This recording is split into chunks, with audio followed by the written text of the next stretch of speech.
Welcome to Oncology Data Advisor. Today we're here live at the ASCO annual meeting in Chicago, and I'm joined by Dr. Andrew Hearn. Thanks so much for stopping by today. Yeah, thank you so much for having me. Absolutely. We're excited today to hear more about your poster, Demographic Trends and Outcome Measures Found in Randomized Controlled Trials of Wellness Interventions Among Medical Trainees. Would you like to tell us a little bit about the background behind your poster?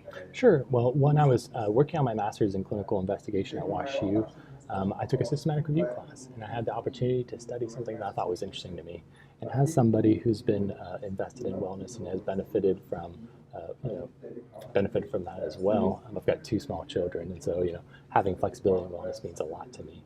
I wanted to look at what data is out there about and not just hey, we've had a pizza party, do you appreciate the pizza party afterwards?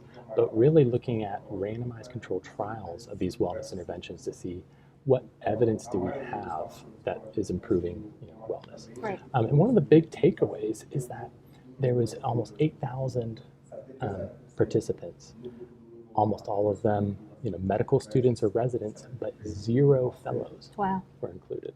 And so we have an entire, when medical oncologists and hematologists have, almost the majority of them reporting burnout. When you're learning your skills of how to be an oncologist, there's 0 randomized controlled trials about what actually works in this population. Right. It's really surprising that no fellows have been included. Well, exactly. But if you think about it, medical students and residents, interns, they're usually all just right there. And there's a big enough number, especially in the medical specialties. But fellows, you might only have a handful, Sure. of just one fellowship. And so I think likely some of it's logistics, but certainly I think just awareness that, hey, we need to take care of our fellows, and hopefully some of that will change in the future. Exactly. Would you like to tell us how you went about designing the study and what you were looking at in it? Sure. So we looked at essentially included terms that encompassed medical trainees, including medical students, residents, and fellows.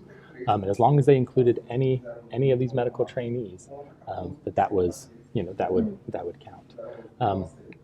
And then we also just made sure that they included some measure of wellness, like anxiety, burnout.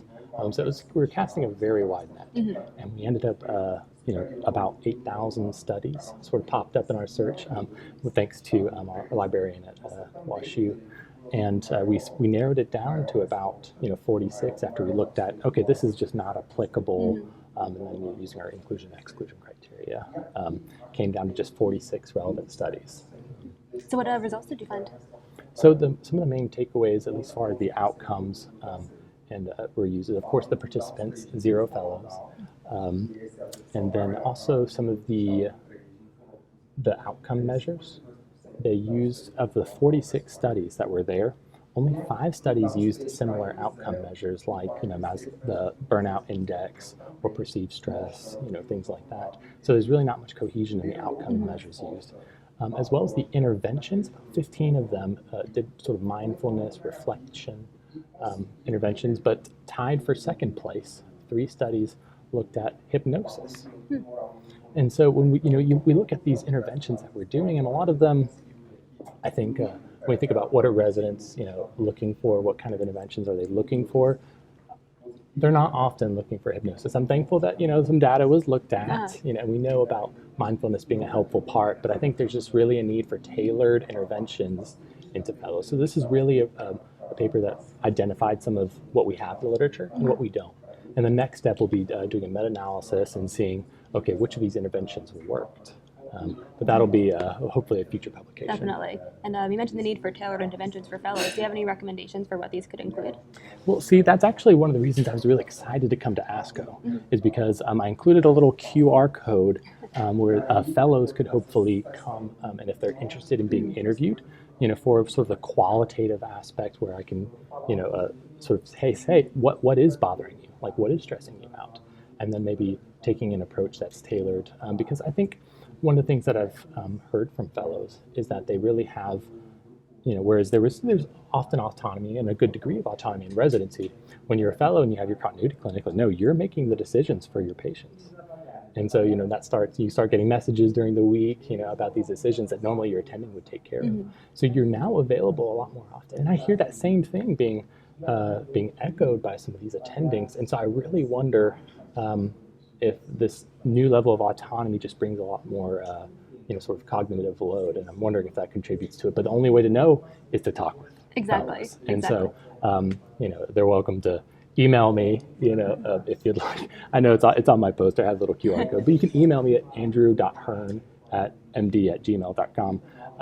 Hopefully there'll be something in the notes. I don't know if we can do something like that, just to have my email available because I'd really love to talk with people and just figure out what's stressing you out. Community, academic, whether you want to go into research or otherwise. I think just really understanding the breadth of experience and the needs of fellows would be important. Yes, definitely. We definitely encourage the audience to reach out to you.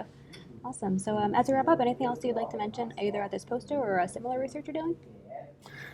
Some other research, I love being able to really teach and educate and ask questions. One of the things I'm excited about going into fellowship, but I think also just even looking at some of the translational sides, I'm really interested in some of the cellular therapies, CAR T therapies, particularly as it applies to actually pancreas cancer. I'm working with the Waller lab at Emory with Ronnie Funk, who's been a great help. And so there's been so many people along the way, so that have just been so helpful. So, and thanks to my mentors at John B. Amos Cancer Center as well, Dr. Pippis and Nucla, just for all the support that they've given me in coming here to ASCO.